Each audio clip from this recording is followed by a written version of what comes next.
कैसे हैं बच्चे आप? बढ़िया हैं। चलिए, मैं मनोज सर आपके लिए जीएस की क्लासेस लेकर आता हूं।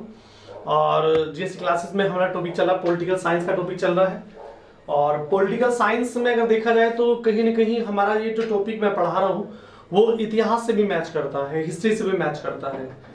हिस्ट्री का और पॉलिटी का दोनों को कॉम्बिन कहते हैं, कंबाइंड लेक्चर होता है ये जो आपको मिला है। ठीक है मेरे बच्चे, यहाँ पे मैं जो पढ़ा रहा हूँ वो भारत में संवैधानिक सुधार के कानून चल रहे हैं।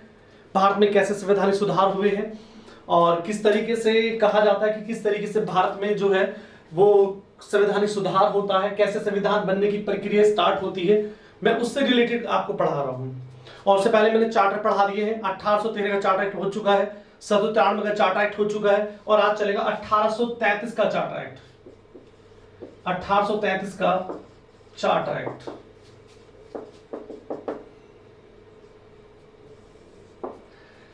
देखिए, 1833 के चार्टर एक्ट की मैं 2-3 विशेषता बताऊंगा आपको। ज्यादा विशेषता नहीं है, आपको ज्यादा पढ़ने की जरूरत भी नहीं है। आप बेसिकली जो चीजें होती हैं वही पढ़िए, उससे ही काम चल जाएगा आपको। तो मैं बता रहा था आपसे कि 1833 के चार्टर एक्ट में क्या क्या होता है, उससे रिलेटेड हम बात करते हैं।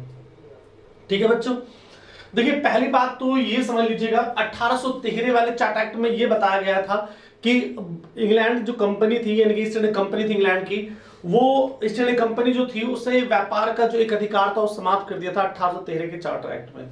लेकिन वो पूरी तरह समाप्त नहीं किया गया था। मैं बता दूं बेसिकली 1813 के चार्टर एक्ट में क्या होता है। 1813 के चार्टर एक्ट में क्या होता है, कंपनी की व्यापार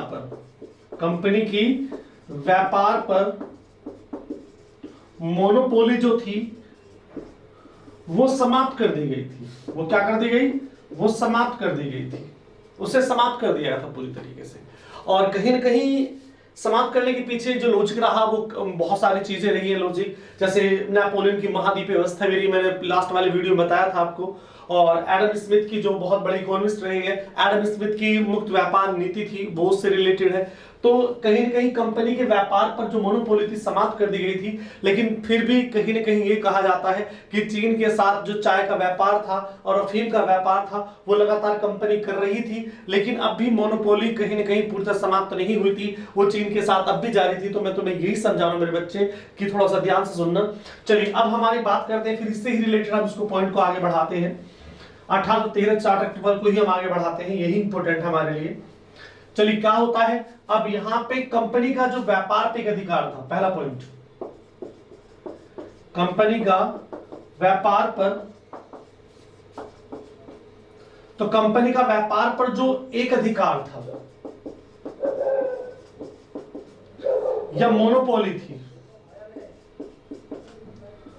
वो पूरी तरह समाप्त कर दी गई थी। अब चाय के साथ जो चीन के साथ जो चाय का व्यापार था वो भी समाप्त कर दिया गया था, ऐसा माना जाता है। और अफीम का व्यापार जो चीन के साथ था वो भी समाप्त कर दिया। तो कंपनी का जो कंपनी का व्यापार पर एक अधिकार जो था वो पूरी तरह समाप्त कर दिया। अब ना तो चीन के साथ कंपनी व्यापार करेगी चाय का और ना अफीम का व्यापार करेगी चीन के साथ, अब पूरी तरह समाप्त कर दिया। और इसकी वजह क्या रही थी, इसकी वजह ये थी, इस पॉइंट की वजह ये थी मेरे बच्चे, वजह बताता हूं, वजह भी ये रही। देखिए कंपनी अब क्या कर रही है, कंपनी कहीं ना कहीं व्यापारिक जो चीजें थी, व्यापारिक जो नीतियां रही हैं उसे समाप्त कर दिया उन्होंने अपने कहा। और वे प्रशासनिक जो चीजें होती है भारत में वो शुरू कर दी गई। तो कहीं ना कहीं कंपनी का अब इंटरेस्ट नहीं था कंपनी का व्यापार करने का, अब भारत में कहीं प्रशासन चलाने के मूड में थी, अब पूरी तरह से प्रशासन पे इन्वॉल्व हो गई थी। तो कह सकते हैं कि भारत में कहीं ना कहीं कंपनी जो थी वो व्यापारिक निकाय के रूप में समाप्त हो चुकी थी और वो प्रशासनिक निकाय बन चुकी थी। अब भारत में उसे प्रशासन करना ज्यादा जरूरी था और व्यापार अब इतना इंपॉर्टेंट नहीं था, क्योंकि अब सभी ब्रिटिश भारत में व्यापार करने के लिए जो है परमिशन दे दी गई थी। तो ये सुन लीजिएगा इसकी वजह क्या थी। कंपनी क्या हुआ, अब जब कंपनी व्यापारिक निकाय के स्थान पर क्या बन गई, प्रशासनिक निकाय या बॉडी बन गई थी। अब कहीं ना कहीं व्यापारिक निकाय जो है वो समाप्त हो चुका था कंपनी का, और कंपनी पूरी तरह से प्रशासनिक यानी एडमिनिस्ट्रेटिव बॉडी के रूप में काम करना शुरू कर देती है। इसलिए अब व्यापार पे कोई अधिकार नहीं रहता, उनका मोनोपोली नहीं चलती है। इसलिए सभी जो मोनोपोलीज थी व्यापार पर कंपनी को समाप्त कर दी गई। अब सभी ब्रिटिश लोग जो है भारत में आके व्यापार कर सकते हैं। और यहाँ पे जो है, और दो तीन चीजें और बताऊंगा, यहाँ जब ऑल ब्रिटिश को व्यापार करने की दे दी गई तो भारत में उन्हें बसने का, रहने का, जमीन खरीदने का सारे अधिकार भी दे दिए गए थे। उन्हें भारत में आने के लिए, जाने के लिए, यहाँ पे लैंड्स जो है बाइंग करने के लिए, खरीदने के लिए अब उससे पहले कोई परमिशन लेने की जरूरत नहीं पड़ेगी, आप आराम से रह सकते हैं। तो यहां से एक चीज और क्रिएट होती है, क्या क्रिएट होती है कि यहाँ पे ऑल ब्रिटिश को, सभी ब्रिटिश को अब यहाँ पे क्या था, ब्रिटिश को भारत में आना, यानी कि भारत में आने के लिए, आना, रहना और भूमि खरीदना, इन सब के लिए कोई परमिशन, जो परमिशन लेनी पड़ती थी, अब वो और ब्रिटिश को कोई किसी कंपनी, पहले क्या था, कंपनी का पूरा होल्ड था। अब कंपनी ही भारत में जो है वो ट्रेडिंग कर सकती थी, भारत में ही उसके जो थे जो रूल्स रेगुलेशन ज्यादा चलते थे। लेकिन अब यहाँ पे क्या कर दिया मेरे बच्चे, यहाँ पे कर दिया कि कोई भी ब्रिटिश अब भारत में आ सकता है, जमीन खरीद सकता है, यहाँ पे रह सकता है, और यहाँ की जमीनें खरीद कर अपना जो कोई भी कंपनीज है वो स्टैब्लिश कर सकता है। तो पूरी तरह से यहाँ पे कंपनी का जो पावर था वो केवल प्रशासनिक जो दायरा था वहां तक सीमित कर दिया गया, और जो ट्रेडिंग से रिलेटेड मामले थे वो पूरी तरह से हटा दिए गए थे।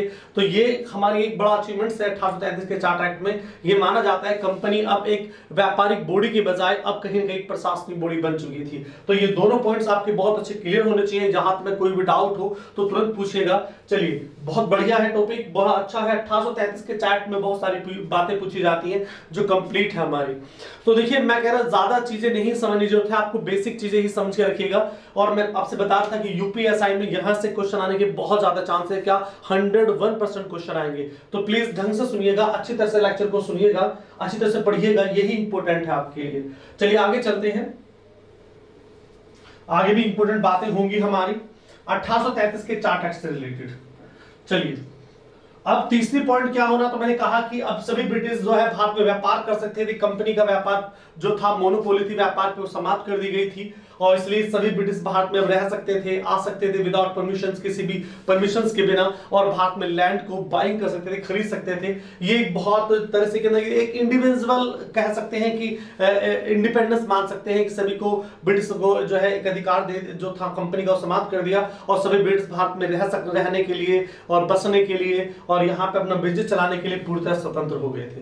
तो आराम से ये क्वेश्चंस को प्यार से करना, अच्छे सारे एक्ट तैयार करना, शुरू से लेकर आखिर तक तैयार करना, रिवीजन करते रहना, लगातार रिवीजन करते रहना, आराम से टॉपिक हो जाएगा। आपसे क्वेश्चन क्या पूछेगा कि कोई भी फैक्ट दे देगा, कोई भी लाइन दे देगा, आपसे पूछेगा कौन से एक्ट में ये बात कही गई थी, तो आपको समझना है, अच्छी तरह से करना है क्वेश्चन। चलिए अब आगे चलते हैं। अब तीसरा पॉइंट है जो बंगाल का गवर्नर जनरल था, बंगाल का गवर्नर जनरल था,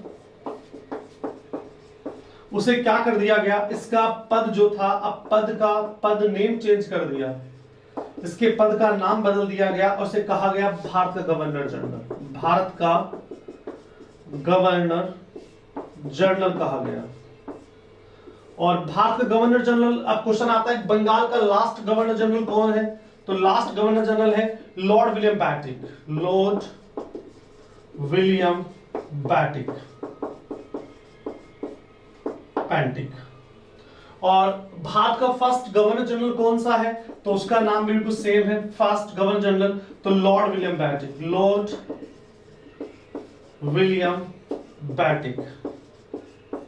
केवल क्या हो रहा है मेरे बच्चे, केवल आदमी चेंज नहीं हो रहा है, जो ब्रिटिश अधिकारी है, पदाधिकारी है, वो चेंज नहीं हो रहा है, केवल उनके पद के नेम चेंज हो रहे हैं, बाकी सेम ऐसा ही है। जैसे लॉर्ड विलियम बैटिक को माना जाता है बंगाल का लास्ट गवर्नर जनरल, लेकिन भारत का पहला गवर्नर जनरल लॉर्ड विलियम बैटिक। मैंने कहा कि यहाँ पे पदाधिकारी चेंज नहीं हो रहा है, यहाँ पे केवल कौन चेंज हो रहा है, तो यहाँ पे केवल चेंज हो रही है, पद का नाम चेंज हो रहा है, बाकी कुछ नहीं हो रहा। और इसकी जो बंगाल का गवर्नर जनरल था या भारत का जो गवर्नर जनरल है, इसकी एक एग्जीक्यूटिव काउंसिल होती थी, एक एग्जीक्यूटिव काउंसिल होती थी, जिसे हिंदी में कहते हैं कार्यकारिणी परिषद, कार्यकारिणी परिषद।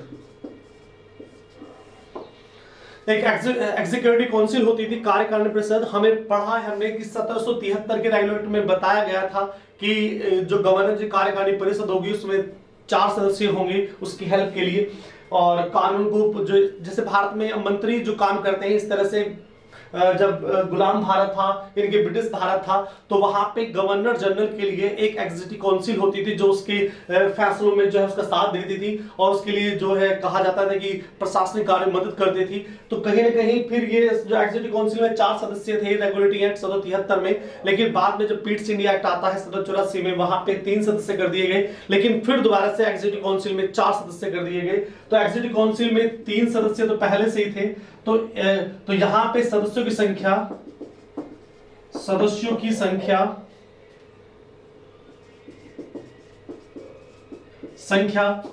3 से बढ़ाकर 4 कर दी गई। 4 कर दी गई। अब 4th कर दी गई थी, तो 4th में कौन सा सदस्य लिया गया? तो एग्जीक्यूटिव काउंसिल में या गवर्नर जनरल की या भारत के गवर्नर जनरल की कार्यकारिणी परिषद में जो चौथा सदस्य लिया गया था, जो 4th सदस्य लिया गया था, वो कानून का विशेषज्ञ था। कानून विशेषज्ञ था, ऐसा माना जाता है। विशेषज्ञ था ये कानून का। ये कानून में जो कानून से रिलेटेड जो फैक्ट्स होते हैं उनका स्पेशलिस्ट था। और उसमें लिए कौन लिया गया था? जो 4th सदस्य लिया गया था, लॉर्ड मैकाले। तो पूछा जाता है कि लॉर्ड मैकाले जो था वो एग्जीक्यूटिव काउंसिल में कब लिया गया था? तो 1833 के चार्टर एक्ट में लिया गया था। तो हमने कितनी बातें पढ़ ली? हमने बेसिकली 3 बातें पढ़ ली। पहली हमने क्या बात पढ़ी? तो पहला हमने बेसिकली जो क्वेश्चंस पढ़ा है बंगाल, 1833 के चार्टर एक्ट में हम लोगों ने पढ़ा है। तो बेसिकली हमने पढ़ा कंपनी की मोनोपोली समाप्त कर दी गई थी भारत के अंदर। अब जो चीन के साथ चाय का व्यापार, अफीम का व्यापार पे एक अधिकार था कंपनी का, वो भी समाप्त कर दिया गया था। अब सभी ब्रिटिश जो है भारत में व्यापार करने के लिए स्वतंत्र थे। और ऐसा क्यों हुआ? क्योंकि अब कंपनी नहीं चाहती थी कि उसकी व्यापारिक बॉडी के रूप में उसे देखा जाए। अब कहीं ना कहीं कंपनी प्रशासनिक बॉडी के रूप में जो है अपना काम करना शुरू कर देती है। इसलिए यहाँ पे क्या होता है, कंपनी अपनी मोनोपोली जो व्यापार पे है वो समाप्त कर देती है। और दूसरा पॉइंट, अब सभी ब्रिटिश भारत में रह सकते हैं, आ सकते हैं और यहाँ पे जमीन खरीद सकते हैं, इंडस्ट्रीज लगा सकते हैं। तो पूरी तरह स्वतंत्र कर दिए गए थे। और इसी कारण में एक तीसरी बात बहुत इंपॉर्टेंट है, बंगाल के गवर्नर जनरल को भारत का गवर्नर जनरल बना दिया गया था। और उससे कहती है बंगाल का last governor general lord William पैटिक था और भारत का पहला गवर्नर जनरल जो बनाया गया था लॉर्ड विलियम पैटिक था। और यहाँ पे एक चीज और इसके साथ है कि जो गवर्नर जनरल की एग्जीक्यूटिव काउंसिल थी, कार्यकारिणी परिषद थी, उसके 3 सदस्य संख्या बढ़ा के 4 कर दी गई थी। और 14 सदस्य कहा जाता है कौन लिया गया था? तो 14 सदस्य जो लिया गया था, ऐसा माना जाता है कि वो लॉ का जो था वो स्पेशलिस्ट था, यानी कानून विशेषज्ञ लिया गया था और उसे लॉर्ड मैकाले के रूप में चुना गया था। तो ये यहाँ तक की बातें होगी। चलिए अब चौथी बात बतानी है, लास्ट बात है इसके 1833 चार्टर एक्ट की। दूसरी चीज है कि कहीं ना कहीं यहाँ पे 1833 के चार्टर एक्ट में एक बात कही थी, यहाँ धारा 87 भी इस्तेमाल की गई थी। मैं बताऊंगा 87 के बारे में भी। तो 4th फैक्ट होगा, हम उससे रिलेटेड बात करेंगे। चलिए अच्छे से पढ़िएगा, कुछ बड़ी बात नहीं है कि आपको चार्टर एक्ट बहुत ज्यादा डीपली समझाने हैं, ये डीपली कुछ फैक्ट है, बिल्कुल नहीं है। बेसिक चीजें हैं इसमें सारी, आप आराम से पढ़िएगा, आराम से तैयार कीजिएगा नोट्स, ठीक है ना। क्लास में भी होंगे, अच्छी तरह से क्लास में भी होंगे, आप परेशान मत रहिएगा। लेकिन यहाँ पे भी होंगे, ऑफलाइन क्लास में भी चल रहे हैं, ऑनलाइन क्लास में भी चल रहे हैं। चलिए तीसरी बात मुझे बतानी, वो चौथी बात बतानी है। तो पहली बात मोनोपोली वाली बात है, पूरी समाप्त कर दी गई। भारत में जो है और ब्रिटिश रह सकते हैं, फैक्ट्री लगा सकते हैं, लैंड को बाइंग कर सकते हैं, खरीद सकते हैं। और तीसरी चीज, बंगाल का गवर्नर भारत का गवर्नर बना दिया गया। और उसके एग्जीक्यूटिव काउंसिल में 4 सदस्य कर दिए गए, पहले 3 थे अब 4 कर दिए गए। और चौथी बात मैंने कहा था, यहाँ पे किसी व्यक्ति के जन्म के आधार पे, उसके रंग के आधार पे, उसके वंश के आधार पे, ठीक है ना, तो उसके साथ कोई भेदभाव नहीं किया जाएगा, यानी यहाँ पे समानता की बातें की गई हैं। तो क्वेश्चन आपसे पूछेगा कि कौन से एक्ट में भारतीयों और विदेशियों के बीच में जो समानता की चीजें थी, जो कि सभी समान होंगे, कोई के साथ भेदभाव नहीं करेगा, अनटचेबिलिटी नहीं की जाएगी, वो कौन से एक्ट में बात की गई? तो 1833 के एक्ट में की गई थी। इस एक्ट की एक धारा आती है, बड़ी फेमस धारा है। इस एक्ट की धारा के अकॉर्डिंग, धारा 87 के अकॉर्डिंग कहा गया कि धर्म के आधार पे, जन्म के आधार पे और वंश के आधार पे, रंग के आधार पे कोई किसी के साथ भेदभाव नहीं करेगा। अगर भेदभाव करेगा तो उसके लिए दंड दिया जाएगा। तो यहां पे चौथी बात कहता हूं, एक्ट की धारा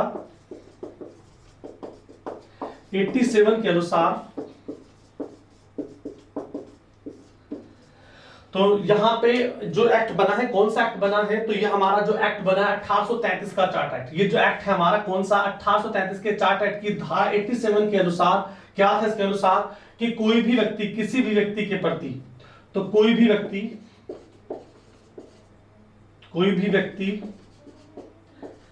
किसी भी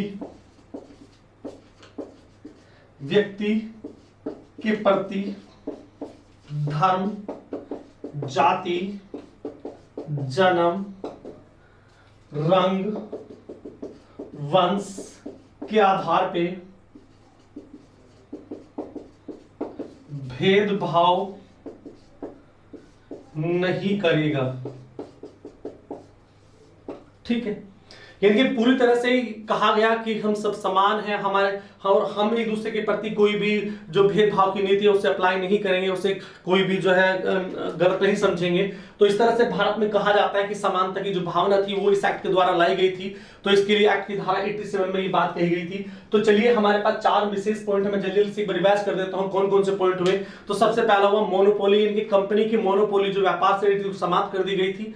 दूसरी जो इंपॉर्टेंट बात है कि कंपनी के लोगों को भारत में रहने के लिए तो पहले से ऑलरेडी आदेश जारी था, लेकिन अब सभी ब्रिटिश को भारत में रहना है, यहाँ पे कंपनी लैंड को खरीदना है और यहाँ पे अपना मतलब इंडिया में आना है, वो पूरी तरह से आजाद कर दी। क्योंकि यहाँ पे अब कहीं ना कहीं कंपनी व्यापारिक सिस्टम से अलग हो चुकी थी और प्रशासनिक सिस्टम के साथ जुड़ गई थी। दूसरी तीसरी चीज है कि बंगाल के गवर्नर जनरल को भारत का गवर्नर जनरल बनाया गया था और उसके एग्जीक्यूटिव काउंसिल में चौथा सदस्य जो लॉ से रिलेटेड था उसको लाया गया था। और चौथी बात क्या थी, इस एक्ट की धारा 87 के अनुसार क्या होगा कि भारत में समानता की बात कही गई कि सभी समान है। ठीक है, कोई किसी के साथ भेदभाव नहीं करेगा, ना तो धर्म के आधार पे, ना जाति के आधार पे, ना वंश के आधार पे, ना रंग के आधार पे, कोई किसी के साथ भेदभाव नहीं करेगा, सभी समान है। चलिए यही के साथ मैं समाप्त करता हूं, यानी कि आपका चार्टर एक्ट 1833। उसके बाद हम कल मिलेंगे, एक चार्टर एक्ट और रह गया हमारा, चार्टर एक्ट 1853 हम कल बात करेंगे, फिर उसके बाद इंग्लिश काउंसिल एक्ट की बात करेंगे। तो यही के साथ मैं लेक्चर समाप्त करता हूं। जय हिंद, जय भारत।